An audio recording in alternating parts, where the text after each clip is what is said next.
It's car con carne. Let's eat in the car. It's car con carne. And now here's the star of our show, James Van Alstyne. This right here is Car con Carne. Car con Carne is a Q101 podcast. I'm James Van Alstyne, and Car con Carne is sponsored by Easy Automation. Are you looking to transform your home, your office, your business into a smart, seamlessly connected space? Easy Automation is a local business headquartered right over in Aurora, Illinois, delivering custom automation solutions tailored to your lifestyle. Whether you're upgrading your home entertainment, streamlining your office tech, or enhancing the atmosphere in your restaurant or sports bar, they have you covered. Their expert team designs and installs personalized systems from smart lighting and climate control to audio-video distribution and robust Wi-Fi networks, all managed through an intuitive app on your favorite device. Easy Automation makes technology work for you at last, effortlessly, reliable, and always with your satisfaction guaranteed. Visit easy-automation.net or call my guy Dan at 630-730-3728 and take control of your environment today. Car con Carne. Also sponsored by 90 Days in the 90s. What's that? You say Car con Carne sponsored by a book? It's true. 90 Days in the 90s right here, written by my pal Andy Fry. Sitting in the front seat, it is Danny Doom of Danimal Farm, formerly Milk at Midnight. You actually, I was about to talk about this book and why people should read it. You're a fan. You've actually read this. I've read the book. I know Andy. I read the book, and I've had conversations about him, about they're going to make a movie about it, and I'm like, you should get Lizzie Kaplan as the lead. But that's a whole other thing. I'm glad you're casting it for him. Casting. Well, he was like Aubrey Plaza, and I'm like, that's pretty good, too. Yeah, I'll take that. I don't know. Did you read it? Of course. Yeah. This is my copy of the book. Of course. Do you see how worn this is, Danny Doom? Yeah. Oh, yes. yeah, it's got notes. It's got... That's it? No, it doesn't. It's got some dog-eared pages for sure. 90 Days in the 90s is a rock and roll time travel story, the ultimate novel about the 90s and the Chicago music scene. Join record store owner Darby as she goes back to the 90s right here in Chicago, maybe perhaps even here on Fullerton Street, just west of Central Park, as she jumps on the gray line to time travel back to her carefree 20s, soaking up all the pop culture and rock and roll nostalgia you could ever imagine. To learn more, go to 90daysinthe90s.com or pick it up on Amazon.com or wherever you buy books. Also follow 90 Days in the 90s on Instagram so you can check out tons of Chicago scene and alternative music related content. Finally, Car con Carne, sponsored by Tag Publicity, a music and event publicity company that is freshly distinctive. Tag Publicity is a full-service entertainment PR, talent development, branding, digital marketing, social media management, project management, distribution, content creation, booking, and PR company headed by Evan J. Thomas. Reach out to Evan J. Thomas for any of your PR needs. If you're a creative, if you're a musician, he's your guy, Evan J. Thomas PR at gmail.com. Follow Tag Publicity on Facebook, Instagram, and the TikTok. So I am parked in front of the Burlington in the Logan area. This is my go-to if I'm interviewing guests who are from Logan Square, because I swear to God, this is the only place in the entire neighborhood of Logan Square where I can find parking. I forget it if we're doing something on Milwaukee Avenue. I'm never going to find parking. And with the whole thing going on, you don't want to go near. Oh, in Milwaukee, the second you cross diversity, it's game over, for sure. Yeah. To my right, if you're watching this, even if you're listening, also true, that is Danny Doom of Danimal Farm. And behind him, it is the drummer from the live band, that is Clay Cole. And we're going to be joined in progress from Stephanie. She's on her way. From the live band. She'll just jump in progress. I was notified she's on her way. So what is Danimal Farm, I hear you asking? Well, you're not asking, but Danimal Farm. There she is. Want me to scoot over? Get back. How's that for timing? Yeah. Hi, welcome to Car con Carne. We joined the show in progress. Hi, Stephanie. How are you? Great. Great to see you. Okay, so just make sure you pull that microphone in front of your mouth. You got it. Don't pull on that arm too hard, otherwise it will snap in half. But nice to see you. We're just about to introduce the concept of Danimal Farm. Danimal Farm is a solo project created by singer-guitarist Danny Doom. That's him, formerly of Milk at Midnight. The album Perseverance Hotel is a comfortable, sometimes dark, collection of shimmering indie rock and indie pop songs that have stuck with me since I first heard it at the beginning of 2025. This band, Danimal Farm, performing at Montrose Saloon on June 21st. Welcome, everybody. Thank you. So, Danny, I'm going to focus mostly on you. And no disrespect to you, Clay. No disrespect to you, Stephanie. But this is a solo thing. This just poured out of your head. That's true. Before we get into that, I've been doing this podcast really for far too long. But I try, when possible, to do this in conjunction with the restaurant. We meet in a restaurant. We eat food in the car. Sometimes it's just not possible. So in situations like that, I bring a bag of snacks. I'm here for the snacks. You're here for the snacks? Okay, told you. And the snacks are in the handsome Car Con Carne tote bag, available on carconcarne.threadless.com, as well as other fine merch, which you'll find in here, Danimal Farm. You'll find popcorn. You'll find miniature chocolate bars. I think there's some beef jerky in there, some sour cream Pringles. It's not really dinner, but it's food nonetheless. I just had dinner, but I'll pass that back and let you look at it. A little jerky? Scrounge. There's probably a lot of sodium in there. I don't want you to get too bloated, Nice. Danny. I'm gonna wait. I'm gonna wait until we're in the clear. See, that's why I wear black a lot, just because I do eat bloating type food. So what happened with Milk at Midnight? Had that just run its course? Yeah, it did. We were, I don't know, I guess it was like 2018, 17. I don't know when we stopped. Yeah, we just kind of got to a point where it's like, nothing's really going on. So we just stopped. I think it's an important thing to be able to realize when something like that has... Obviously, we're still friends. Rick is in this band. He's not in the car, but... Rick Nitz. But Rick Nitz. Mm-hmm. Yeah. And Eric, I haven't seen him, but we're still friends. It's an important thing to say, okay, we've said all we need to say. Yep. Let's move on. Stay in touch. Yep. LOL. Have a good summer. Yep. Okay, so you decided to take on a new project all by yourself. And I'm always curious when I see artists do this. It seems like, well, you could do things the easy way or the hard way. You took the hard way. I don't know. It seemed easy to me because I was like, I wasn't really planning on doing it, and I just started. Well, what happened is we had to move out of our house because we were doing this renovation, so we were moved into this house in Bucktown, and it had this rooftop, and we were in a tiny space, and so I had to go up on this rooftop to escape. Wow. And and we had one guitar there, and I just decided I was going to go up there and strum a guitar, and started writing some songs. And then I was like, oh, maybe I'll just, throw some drum tracks on there, blah, blah, blah. And then eventually it was kind of like, snowball rolling down the hill. And it's easier not to have people to answer to or to volley back and forth with. I mean, look, I really enjoyed being a band in Milk at Midnight. I thought we were great. I thought, that was awesome. But I've realized, there's a control issue that I have, and I really enjoyed it. Like, I really liked having, I know what I want. I know exactly what I want it to sound like, and, I have no regrets about how it's, perfect for me. I'm happy with it. Stephanie, as a music partner and as a partner, this control thing that Danny speaks of, is this an ongoing concern? It's nothing new. I feel like, though, you have to get it to a point as an artist to just be ready to take on the whole thing, and just, I feel like he's so happy with this because it's exactly what he wanted.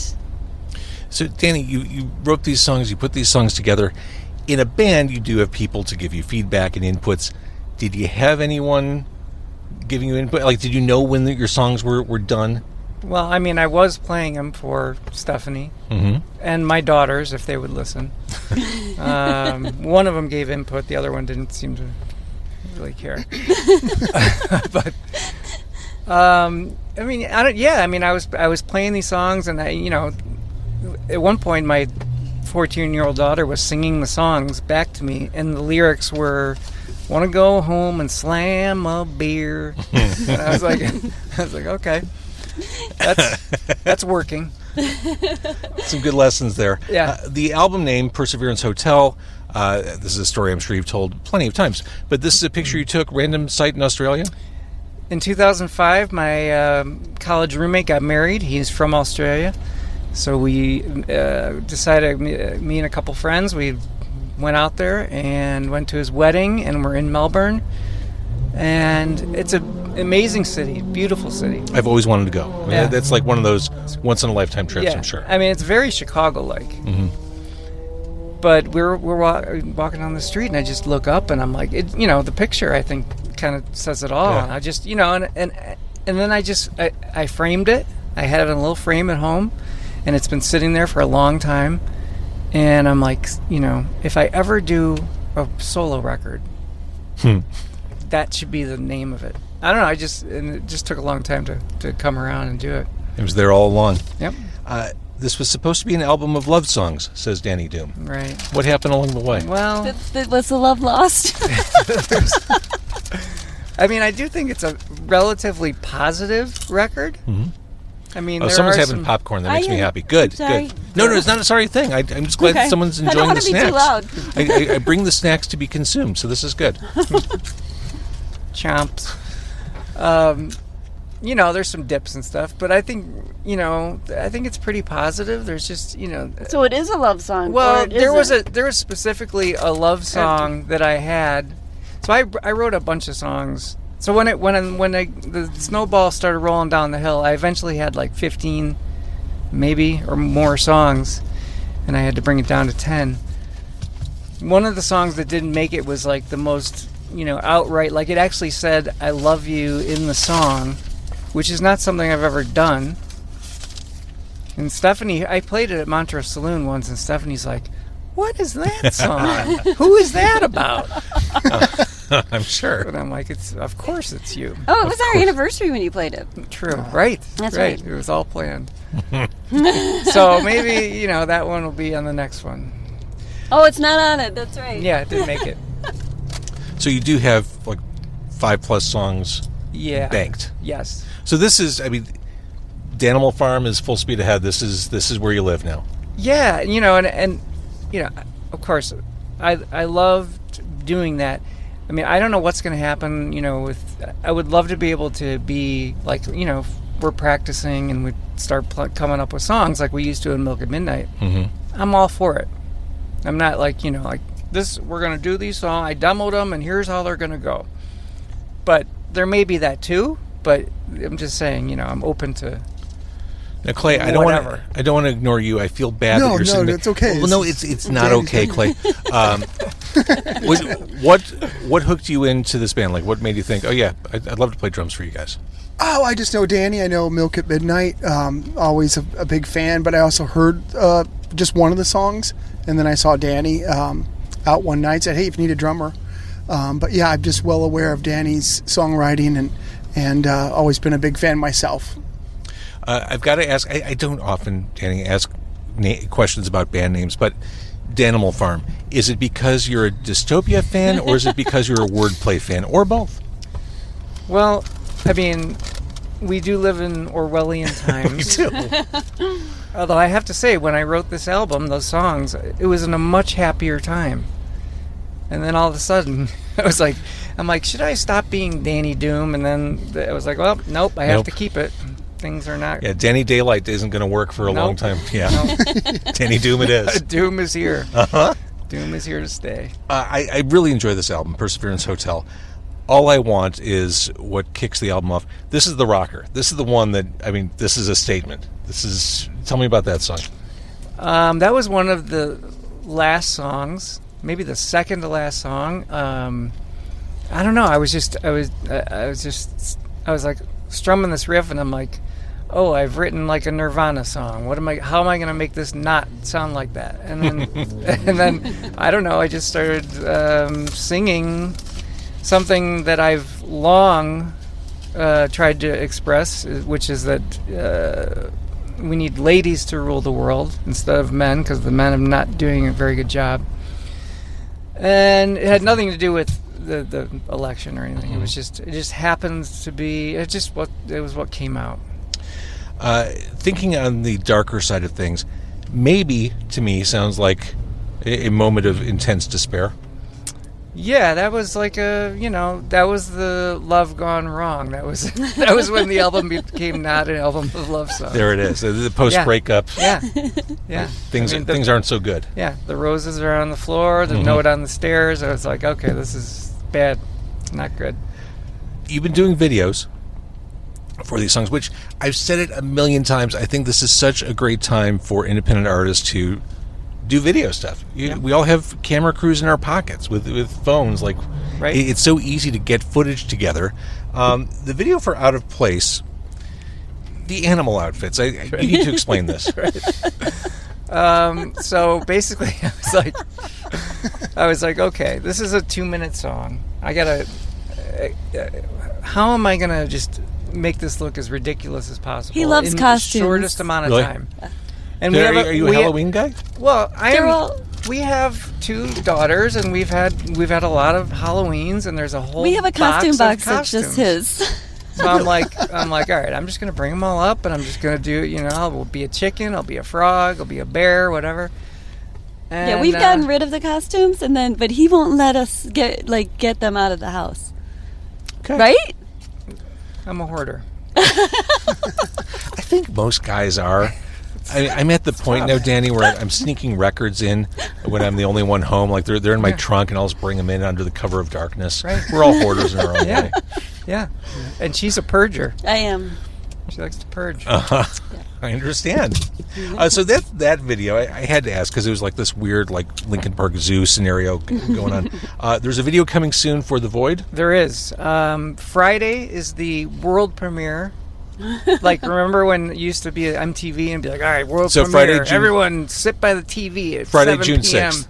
Yes. All right, which is the day that this will debut. So today, as of today, Video for The Void, directed by T.G. Gemraz. This is a guy that I met during the pandemic, and I'd never met him in person until like months ago. But we've had a relationship online, whatever, did some stuff. And he's like, let's make a video. So I gave it to him. So I, relinquished control and said, do what you want. And he had me, walking around in a cowboy hat. perfect. I'm starting a war to fill the void, We'll see how that goes. to push back against all the boring days. Yeah.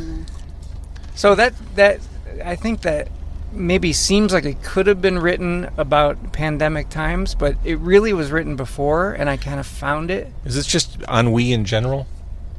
Yeah. It's kind of like, let's do some stupid shit to fight back against boredom.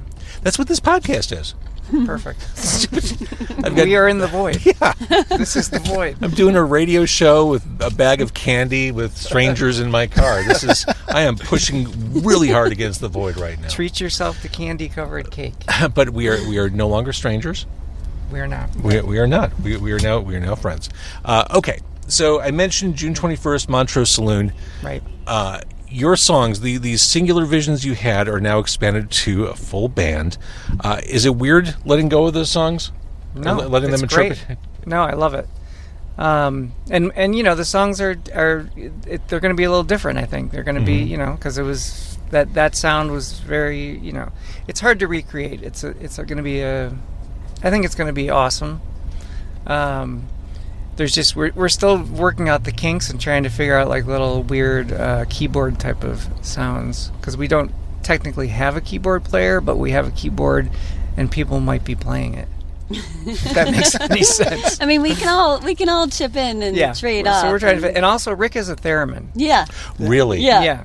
I have never seen a theremin close up. It's going to happen. That's so exciting. Yeah, it's great. All the Yeah. Yeah. that's wonderful. Yeah. Why is Rick not here?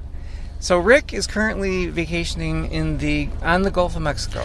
That explains a great deal. Yeah. Yep. I would take that choice every day if I know. it was sitting on Fullerton Avenue or the Gulf of Mexico. Yeah. Yeah. All right, so June 21st at Montrose Saloon. You mentioned the handful of songs that are kind of left on the table from when you put Perseverance Hotel together. What happens when you decide to do an album again? Do those move forward, or do you just start over with the band configuration? Well, I mean, I'd like to see what they sound like with the band. So I mean, the more we practice, I'm like, let's add this song into the mix. Let's try this song, and and then we'll just see where it goes. But you have kind of written stuff already too, right? Yeah, that's what he's saying. Yeah. Maybe you weren't here when you were talking about Sorry. it. But I've got like How dare you. a few didn't make the cut Right. on the album, so Yeah. they're kind of like done, kind of, but they maybe could use a little I don't know. Totally unrelated. I love this area of Fullerton because you've got the Burlington here, and it's like next to a yoga studio. So like, it's an endless stream of people with yoga mats and yoga clothes, and dudes who look like musicians carrying like little crate amps. Yeah. Those are the only kind of people walking by this car right now. By the way, just so you, before we were talking about the show at Montrose, June 21st, Yes. Saturday. This is an afternoon matinee show. An afternoon matinee. Yeah, and It's like you read my mind. it's It's perfect. so time. it's going to be a beautiful June Saturday, and it's going to start at 2:00. 2:00. And we are going to play first at 2:00. And there's going to be food. And there's going to be Fish food. fry, I think. So, all right. And you can park over We- there. Yes. Oh my God. Yeah. And they have that. Oh, So okay, we just, are- okay, we there's are a dude carrying a playing with- guitar. Totally. Just as I said that, there's a He dude has walking Elliott by Smith with a guitar. shirt on. Yeah, he's got an Elliott Smith shirt. Nice. A 2:00 matinee. And we are playing with the Honey Whites, which is the Morphine tribute band that Clay also plays drums in. So he's doing double duty. And then we are playing with, from the 90s, back for one show only, Big Angry Fish. No way. Yeah. Yeah. That's a name I haven't heard for a hot minute. And so this is called a Big Angry Fish Fry. And there will be, I'm told that there will be an actual fish fry. So in answer to my earlier question about dystopian versus wordplay, I think you're leaning more on the wordplay side of things. Yeah. The Big Angry Fish Fry. Yeah. Danimal Farm. Although I didn't come up with that, but that's good. Yeah, you're clearly a fan of it, though. Yeah. All right. Love the album. Love what you're doing. I mean, Thank you. You tapped into something great here. Thanks for jumping in my car on a school night. Thanks for having us. Thanks, guys. I'm sorry you didn't talk much. Oh, no, that's Oh, great. that's okay. Good. Very nice to be here. We take And I a- just want to say, Quadrophenia is one of my favorite albums of all time. Mine as well. And I've never stopped listening to it, even if they've played 515 Okay. or Love Rain Over Me on the radio too much. Never fails. The second I wrap it up, we go into something brand new. So what Danny's referring to, I posted something on Facebook the day we're recording this about how, Facebook and Instagram, about how radio back in the day would ruin music for me. And I'm partly to blame. I worked on the radio for 30 fucking years. But I recognize the fact that radio would burn songs out, play them over and over, burn artists out. I got to a point by the time I was a teenager where I couldn't even hear The Who anymore. Like, I couldn't even fathom the idea of voluntarily listening to Who's Next or Tommy or Who Are You, anything. And certainly not Face Dances. And I haven't paid attention for years. And I work from home, and when I do, I throw records on in the background, and just on a whim, I threw the soundtrack to Quadrophenia on from the late 70s. And it had been a very long time since I heard that album and those songs. I'm like, oh my God, Dr. Jimmy is so good. And The Punk Meets the Godfather. All this stuff is great. I'm like, okay, I'm into it. These are great songs. Yeah. And so one day later, I'm at a record store in the suburbs looking for the OG Quadrophenia, like the original album versions. And there it was for $10, the double record. I'm like, I got to have that and take that So home. wait, when you listen to it, did you listen to like the soundtrack that's like different from the actual album? It's different from the actual... Where it has like the, like the John... they kicked me out, they kicked me out. Yeah, the John Entwistle bass line, like especially on the Real Me, is boosted. And there's a side of other people's songs from the movie.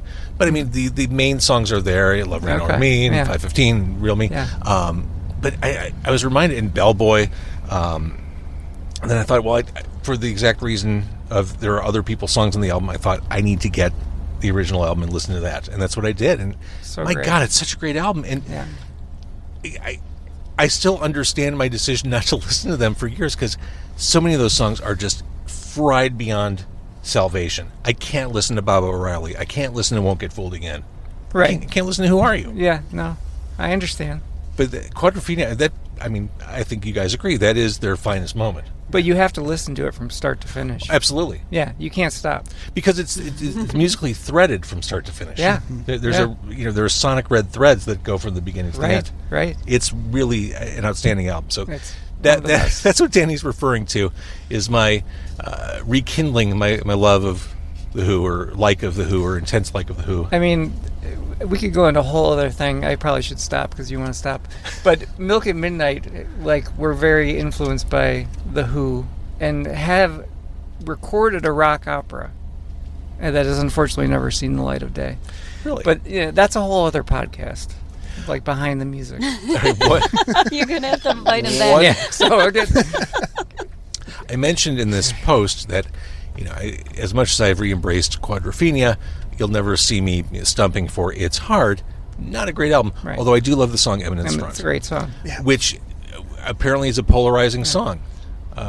Steve Really? Gerlach went online and said, "Now that's yacht rock to me."